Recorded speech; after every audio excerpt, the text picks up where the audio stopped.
Bon, je voulais préciser que ce Magal commémore le jour où Cheikh Ibrahim Fall a reçu l'agrément divin de son maître Cheikh Ahmadou Bamba Khadim Rassoul à Darou Salam. C'est ça l'origine de cette Magal. Après, je vais venir apporter quelques précisions concernant le pacte d'allégeance de Mame Cheikh Ibrahim Fall à Mbacké Kadior. Bon, vous savez que Cheikh Ibrahim Fall était un grand érudit qui maîtrisait à fond le Coran et les sciences connexes.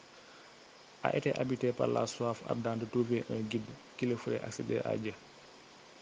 Au vu de sa dimension spirituelle élevée, il ne pouvait avoir comme guide qu'un maître au rang exceptionnel élevé auprès de Dieu. Voilà la raison pour laquelle les recherches de Cheikh Ibrahim Fall pour trouver un maître ont été longues et difficiles. Ainsi, Cheikh Ibrahim Fall a très tôt concentré son énergie dans la recherche de celui qui pouvait lui donner l'opportunité de se réaliser en donnant corps à l'objectif de sa vie, gagner l'agrément de Dieu à travers le service rendu au maître qu'il lui a choisi, c'est-à-dire Cheikh Ahmadou Bamba. Un anecdote disait qu'un rêve prémonitoire lui signala que ce maître est sur terre et lui donna instruction d'aller à sa recherche.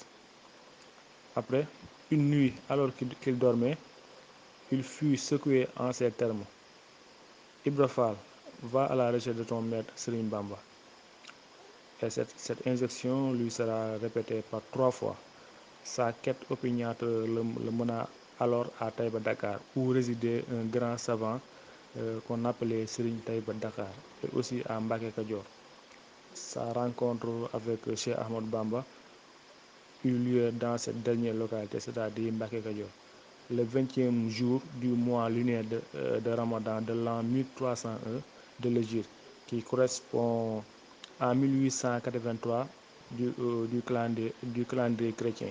Alors, c'est cette 20e jour du mois lunaire de Ramadan de l'an 1301 que Cheikh Ibrahim Fall a fait pacte d'allégeance auprès de son maître Cheikh Ahmadou Bamba à Mbacké Kadior.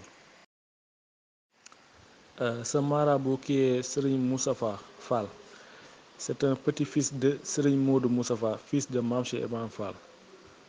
C'est un petit-fils de Serigne Modou Moustapha. Serigne Modou Moustapha a été le premier khalife de Mame Cheikh Ibrahim Fall sur terre.